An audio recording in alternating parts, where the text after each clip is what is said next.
नमस्कार दर्शक बंधु मो स्मृति मो जीविका कार्यक्रम आपण मानक स्वागत। आज अतिथि भाव आम पाखे अच्छा बेगुनिया ब्लॉक बड़बराना पंचायत सरपंच असित कुमार त्रिपाठी। असित बाबू स्वागत करुच्ची आज कार्यक्रम। नमस्कार। असित बाबू प्रथम आम जानवा चाहबू आपण राजनीति की ओह्लैले राजनीति अलरेडी आपंकर 15 वर्ष बीती गला। 15 वर्ष राजनीति भितर आपण थे सरपंच होती 3 वर्ष सरपंच बर्तमान समय पड़ेगा आउ हाथ में किसी समय अच्छी लोकंर अनेक सेवा कर सेवा करुले पंचायत अनेक उन्नतमूलक कार्य अनेक कार्य रही जाए। तो ये मैं जानवा चाहबू आपण जीवनशैली भितर एमती किसी स्मृति घटना जोटा कि आपंकर एवं भी मन रही है दर्शक मान कहे दर्शक मैंने जानवे। जगतरनाथ जगन्नाथ कृपार आज आपण चैनल माध्यम मु सारा ओडावासी की बा मो बड़ाणा ग्राम पंचायत समस्त गुरुजन मान को जन देवा चाहूँगी। मुझे पिला क्रिकेट खेलुली से मोर गोटे हबी था दिने दिने दिने सरपंच हेबी। खास कर मोर गोटे अभुला स्मृति हूँ आदिवासी हरिजन सेवा करवा मो मन गोटे जागृत होता। माने दलित समाज लोक मैंने जिते हैरान हरकत होते उपयुक्त न्याय देवा मोर प्राधान्य। कौन सी लोकर भत्ताटे हो राशन कार्ड हो थाना हो कोर्ट हो कचेरी हो कि बाटे घाटे जो मुझे देखे लोक साहाय्य कर मनोवृत्ति मो पाखे थी। मनोवृत्ति नहीं कि मु आगु को बढ़ी एवं जहाँकि आज बड़ाणा ग्राम पंचायत सर्वश्रेष्ठ आसन मत आदिवासी मैंने प्रदान कर।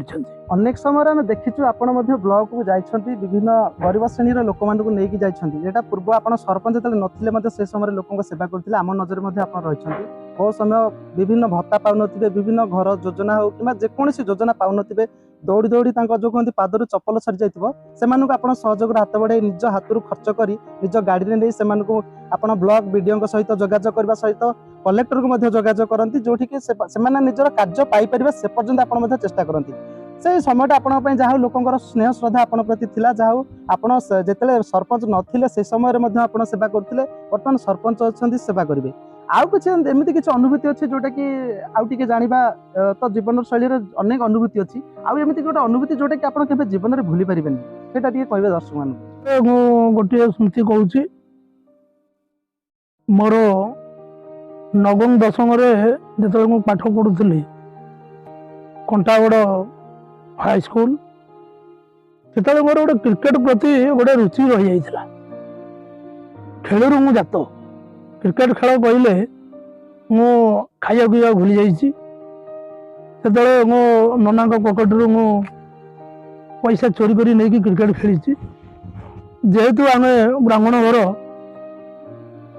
आमर गामुछा गुआ नड़िया निश्चित भाव में साई रे एकर सेकर बिक्री करके मु क्रिकेट खेल को जाइए।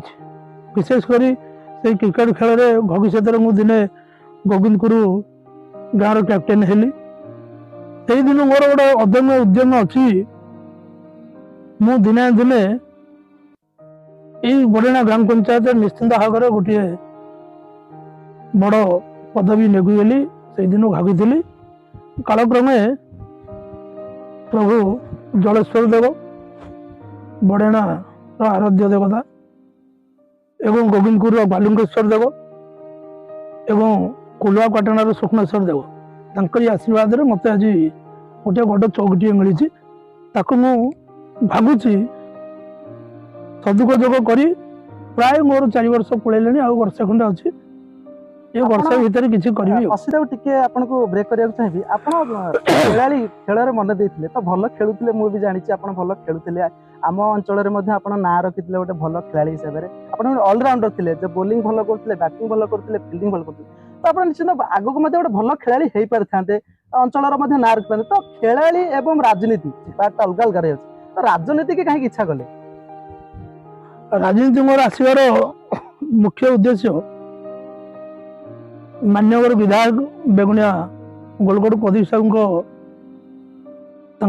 निर्देश आसती राजनीति की से आमको बहुत प्रकार साहाय्य कर ତେଣୁକରି ସେ ଯେତେବେଳେ ହେଉଛି ଆମକୁ ଯେତେବେଳେ ତାଙ୍କ ଘରକୁ ଡାକନ୍ତି ଟୋଟାଲ ଆମକୁ ଗୋଟେ ଘଲକାଇବା ଦିଅନ୍ତି ନିଜ ପୁଅ ହିସାବରେ ଯେମିତି ଦେଖନ୍ତି ଟୋଟାଲ ଆମକୁ ସେଇଭଳି ସ୍ନେହ ଆଦର କରନ୍ତି। ତେଣୁ କାଳକ୍ରମେ ମୁଁ ଦେଖିଲି ନିଶ୍ଚିନ୍ତ ଭାବରେ ଯଦି କୌଣସି ଗରିବ ଗୁରୁବା ଲୋକଙ୍କୁ ଯଦି ସାହାଯ୍ୟ କରିବା ଆମେ ପଦପଦବୀରେ ଯେତିକି ନଥାଇ କରିବା ପଦପଦବୀ ଆସିଲେ ମୁଁ ଭାବିଲି ଆଉ ଟିକେ ଅଧିକ ସାହାଯ୍ୟ କରିହେବ। ଆପଣ ତ ଖେଳାଳି ହେଇପାରିଥାନ୍ତେ ଜଣେ, ତ ଏଇଟା ଭଲ କଥା ହେଇଥାନ୍ତା, ଖେଳାଳି ହେଇକି ମଧ୍ୟ ଆପଣ ନାଁ ରଖିପାରିଥାନ୍ତେ।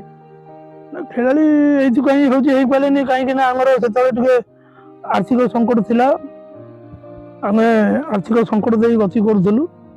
ତେଣୁକରି ଭଗବାନଙ୍କ ଦୟାରୁ ଏବେ ଆମେ ଠିକରେ ଅଛୁ ଏବଂ ଯେଉଁ ଲାଇନରେ ଆସିଛୁ ଇଏ ପ୍ରଭୁ ଆମକୁ ଆଣିଛନ୍ତି ଗରିବ ଗୁରୁବା ଲୋକଙ୍କର ସାହାଯ୍ୟ କରିବା ପାଇଁ। ନିଶ୍ଚିନ୍ତ ଭାବରେ ଫେର ଆଉ ଥରେ କହୁଛି ଆଦିବାସୀ ହରିଜନ ଲୋକଙ୍କର ଉପଯୁକ୍ତ ସାହାଯ୍ୟ କେମିତି ମିଳିବ ତାହା ହିଁ ମୋର ପ୍ରକୃତ ଅର୍ଥ। କେତେ ମସିହାରୁ ଆପଣ ରାଜନୀତିକୁ ଓହ୍ଲାଇଲେ? କବି ସବୁ ଯେତେବେଳୁ ହେଉଛି ଅଛନ୍ତି 2010 ମସିହାରୁ ଆମେ ତାଙ୍କ ପାଖରେ ଅଛୁ ଏବଂ ମୁଁ ଏଇ 2010 ମସିହାରୁ ମୁକୁରୁ ମୁକୁରୁ ରାଜନୀତି କରେ। ଅସିତ ବାବୁ କହୁଥିଲେ ଯେମିତି ରାଜନୀତି ପ୍ରଥମେ ସେ ଖେଳାଳି ଥିଲେ, ଖେଳରେ ମନ ତାଙ୍କର କିଛି ଆର୍ଥିକ ସଙ୍କଟ ପାଇଁ ସେ ଖେଳରୁ ବାଦ ଦେଇ ଏବେ ରାଜନୀତିରେ ପାଦ ଦେଇଛନ୍ତି। ଅସିତ ବାବୁ ଆପଣ ଯୋଉ ସରପଞ୍ଚ ହେଲେ ତ 2022 ମସିହାରେ ଆପଣ ସରପଞ୍ଚ ହୋଇଛନ୍ତି। ଆପଣଙ୍କ ପଞ୍ଚାୟତ ମଧ୍ୟ ବଡ଼ ପଞ୍ଚାୟତ, ବେଶ ଲୋକଙ୍କର ମଧ୍ୟ ପରିଚିତ ଆପଣ ଅଛନ୍ତି। ତ ଯୋଉ ସରପଞ୍ଚ ହେବା ସମୟରେ ଆପଣଙ୍କର ଯୋଉ ପ୍ରତିଦ୍ୱନ୍ଦ୍ୱୀ ଥିଲେ ତ ପ୍ରତିଦ୍ୱନ୍ଦ୍ୱୀ ଆପଣଙ୍କ ଭିତରେ ଯୋଉ ଫାଇଟଟା ଥିଲା ସେଇଟା ଟିକେ କହିବେ ଦର୍ଶକଙ୍କୁ, ଏବଂ ଯୋଉ ସେ ସଂଘର୍ଷମୟ କେମିତି କ'ଣ ଆପଣଙ୍କ ଥିଲା, ଲୋକମାନେ କ'ଣ ପାଇଁ ଆପଣଙ୍କୁ ବିଶ୍ୱାସ କରିକି ଭୋଟ ଦେଲେ ଆପଣଙ୍କ ପ୍ରତିଦ୍ୱନ୍ଦ୍ୱୀକି ନେଲେନି ସେଇଟା ଟିକେ କହିବେ ଦର୍ଶକମାନେ। ଆଉ ସେ ସମୟଟା କେମିତି ସଂଘର୍ଷ ଥିଲା? 2017 ମସିହାରୁ ମୁଁ ସଂଗଠନ ତିଆରି କରିବା ଆରମ୍ଭ କଲି। ଧୀରେ ଧୀରେ ଆଜ୍ଞା ମୁଁ ଆପଣଙ୍କ ଚ୍ୟାନେଲ ମାଧ୍ୟମରେ କହିଦେଉଛି ବେଗୁନିଆ ଭାରତ ଗ୍ୟାସରେ ମୁଁ ମ୍ୟାନେଜର ହିସାବରେ ଥିଲି। ବେଗୁନିଆ ଥାନାରେ ଯାଇକି କାହାର କ'ଣ ସମସ୍ୟା ଅଛି ବୁଝୁଥିଲି। 5ଟା ଘରଠୁ ମୁଁ ଗଡ଼େନା ପଞ୍ଚାୟତରେ ଗୋଟିଏ ଘର ନେଇ ଲୋକଙ୍କ ସମସ୍ୟା ବୁଝୁଥିଲି। 11ଟା ୱାର୍ଡ 4000 ଭୋଟର ରହିଛନ୍ତି। ଲୋକମାନଙ୍କ ପାଖରେ ଆପଣ କ'ଣ ସବୁ ମୁଖ୍ୟ ମୁଦ୍ଦା ରଖିଥିଲେ, କେମିତି ଆପଣ ଭୋଟ ଭାଜନ କରିପାରୁଥିଲେ ଏବଂ କ'ଣ ଆପଣଙ୍କ ଲୋକମାନେ କ'ଣ ଆପଣଙ୍କର କ'ଣ ଦେଖି ଆପଣଙ୍କ ଉପରେ ବିଶ୍ୱାସ ରଖୁଥିଲେ ଏବଂ ଭୋଟ ମଧ୍ୟ ଦେଇ ଆପଣଙ୍କୁ ଜିତାଇଥିଲେ ସେଟା ଟିକେ କହିବେ ଦର୍ଶକଙ୍କୁ। ମୁଁ ସେଇ କଥାଟା କହୁଛି ଆପଣଙ୍କୁ। ମୁଁ ଗ୍ୟାସ୍ ଅଫିସରୁ ମୋର ପରିଚିତ। ଯେତେବେଳେ ଯେଉଁ ଉଜାଲା ଗ୍ୟାସ୍ ବାହାରିଥିଲା ମୁଁ ଘରେ ଘରେ ମାଆମାନଙ୍କୁ ନେଇକି ମାଗଣା ଗ୍ୟାସ୍ ପହଞ୍ଚେଇଥିଲି। ଧୀରେ ଧୀରେ ଲୋକ ଗ୍ୟାସ୍ ଭାଇନା ରୂପରେ ଚିହ୍ନୁଥିଲେ, ପିଣ୍ଟୁ ଭାଇନା ରୂପରେ ଜାଣୁଥିଲେ। ସେଇ ଗ୍ୟାସ୍ରୁ ମୁଁ ଧୀରେ ଧୀରେ ଲୋକଙ୍କ ସହିତ ପରିଚିତ ହେଲି। ଗ୍ୟାସ୍ରେ ଲୋକଙ୍କୁ ଟିକେ ସାହାଯ୍ୟ କଲି। ଯେତେବେଳେ ଗ୍ୟାସ୍ରେ ସାହାଯ୍ୟ କଲି ସେ କହିଲେ ନାଇଁ ମୋର ଗୋଟେ ଥାନାରେ କେସ୍ ହେଇଛି, ଥାନାରେ IIC ମାନଙ୍କ ସହିତ ମୋର ବହୁତ ଉତ୍ତମ ସମ୍ପର୍କ। ତେଣୁକରି କିଏ କେଉଁଠି ବେଲ୍ ହେଉ କି କେଉଁଠି ମାଡ଼ଗୋଡ଼ି ହେଉ କି କେଉଁଠି ଯେକୌଣସି ଗଣ୍ଡଗୋଳ ହେଉ, ପାରିବାରିକ ସମସ୍ୟା ହେଉ, ସବୁ କେସ୍ରେ ମୁଁ ଯାଇକି ଲୋକମାନଙ୍କର ପ୍ରୀତିଭାଜନ ହେଇଥିଲି। ଲୋକମାନଙ୍କ ହୃଦୟରେ ମୁଁ ଡାଇରେକ୍ଟ ଯାଇକି ବସିଥିଲି। ଗଡ଼େନା ଗ୍ରାମ ପଞ୍ଚାୟତରେ ବିଗତ 25 ବର୍ଷରେ ଗୋଟେ କୁଶାସନ ଚାଲୁଥିଲା। ସେ ଧୀରେ ଧୀରେ ସୁଶାସନ ପାଇବା ନିମନ୍ତେ ଟୋଟାଲ ବଡ଼େଣାର ଅଧିବାସୀ ମାନେ, ଗୁରୁଜନ ମାନେ, ମା ମାନେ, ମୋର ସାଙ୍ଗସାଥି ସମସ୍ତ ମିଳିତ ଭାବରେ ଏତେ ଭାଗ ପ୍ରବଣ ହେଇ ଭୋଟ ଦେଇଥିଲେ ଯାହାକି ବଡ଼େଣା ଗ୍ରାମ ପଞ୍ଚାୟତ ଗୋଟେ ଐତିହାସିକ ସୃଷ୍ଟି ହେଇଥିଲା। 817 ଖଣ୍ଡ ଭୋଟ ବ୍ୟବଧାନରେ ମତେ ଜିତେଇଥିଲେ। ତେଣୁକରି ଆପଣମାନେ ଯେମିତି ଆମକୁ ଭରସା କରୁଛନ୍ତି ସେମିତି ଭରସା ଗଡ଼େନା ଗ୍ରାମ ପଞ୍ଚାୟତର ସମସ୍ତ ଅଧିବାସୀ ମାନଙ୍କର କେମିତି ରହିବ ସେ ଉଦ୍ଦେଶ୍ୟରେ ମୁଁ ଆଗକୁ କାମ କରିବି। ଆପଣ କହୁଥିଲେ ବିଭିନ୍ନ କଥା ଯେ ଲୋକମାନଙ୍କର ସେବା, ଆପଣ ମଧ୍ୟ ପୂର୍ବରୁ ମଧ୍ୟ ଗୋଟେ ଗ୍ୟାସ୍ କମ୍ପାନୀରେ ମଧ୍ୟ ଥିଲେ, ଲୋକଙ୍କ ଘରେ ଘରେ ଲୋକଙ୍କୁ ଗ୍ୟାସ୍ ମାଗଣାରେ ଯୋଗାଉଥିଲେ। ସେଇଠୁ ଆପଣଙ୍କର ଲୋକଙ୍କ ସାଥିରେ ଭଲ ସୁସମ୍ପର୍କ ଯେଉଁ ଥିଲା, ସମାଜ ସେବା ଏବଂ ଲୋକଙ୍କ ଭିତରେ ଆପଣ ସେବା କରୁଥିଲେ। କିଏ ଯଦି ଥାନାକୁ ଯାଉଥିଲେ ଆପଣ ମଧ୍ୟ ପୋଲିସ ପାଖରେ ଯାଇ ପହଞ୍ଚୁଥିଲେ ଏବଂ ଅଧିକାରୀଙ୍କୁ ମଧ୍ୟ ଅନୁରୋଧ କରୁଥିଲେ। ଏମିତିକି ବ୍ଲକରେ ମଧ୍ୟ ଯାଇକି ବିଡ଼ିଓଙ୍କୁ ଆପଣ ସାକ୍ଷାତ କରି ଲୋକଙ୍କର ସମସ୍ୟା ଦୂର କରିବା ପାଇଁ ମଧ୍ୟ ଅନୁରୋଧ କରୁଥିଲେ। ଯାହା ହଉ ଧନ୍ୟବାଦ, ଆପଣ ଅସିତ ବାବୁ ଏଭଳି ଲୋକଙ୍କର ସେବା କରୁଥିଲେ। ତ ଏବେ ଆପଣ ସରପଞ୍ଚ ଅଛନ୍ତି, ତ ଆପଣଙ୍କ ପଞ୍ଚାୟତରେ ଏବେ ବି କିଛି ସମସ୍ୟା ରହିଛି? କିଛି ମଧ୍ୟ ଆପଣ ଉନ୍ନତିମୂଳକ କାର୍ଯ୍ୟ କରିଛନ୍ତି। ସେ ଯେଉଁ ବିକାଶମୂଳକ କାର୍ଯ୍ୟ ଏବଂ ଉନ୍ନତିମୂଳକ କାର୍ଯ୍ୟ କରିଛନ୍ତି ବିଭିନ୍ନ ଜାଗାରେ ମଧ୍ୟ ବିଭିନ୍ନ କାମ ହେଇଛି ଆମେ ଦେଖୁଛୁ, ରାସ୍ତାଘାଟଠୁ ଆରମ୍ଭ କରି ବିଭିନ୍ନ ପ୍ରକାର ମନ୍ଦିର ଏବଂ ଅନ୍ୟାନ୍ୟ ମଧ୍ୟ କାର୍ଯ୍ୟ ହେଇଛି ଏବଂ ପଞ୍ଚାୟତ ମଧ୍ୟ ସୁସଜ୍ଜିତ ହେଇଛି। ତ ସେ କାର୍ଯ୍ୟ ଉପରେ ଟିକେ କହିବେ କ'ଣ କ'ଣ ସବୁ ବିକାଶମୂଳକ କାର୍ଯ୍ୟ ହେଇଛି। ମୁଁ ଯେତେବେଳେ 2022 ମସିହା ଏପ୍ରିଲ 19 ତାରିଖରେ ଦାୟିତ୍ୱ ଗ୍ରହଣ ନେଇଥିଲି ଗୋଡ଼ାଣା ଗ୍ରାମ ପଞ୍ଚାୟତର ସରପଞ୍ଚ ହିସାବରେ, ମୋ ପଞ୍ଚାୟତର ଟାଇଲ ବିଲକୁଲ ପଡ଼ିନଥିଲା।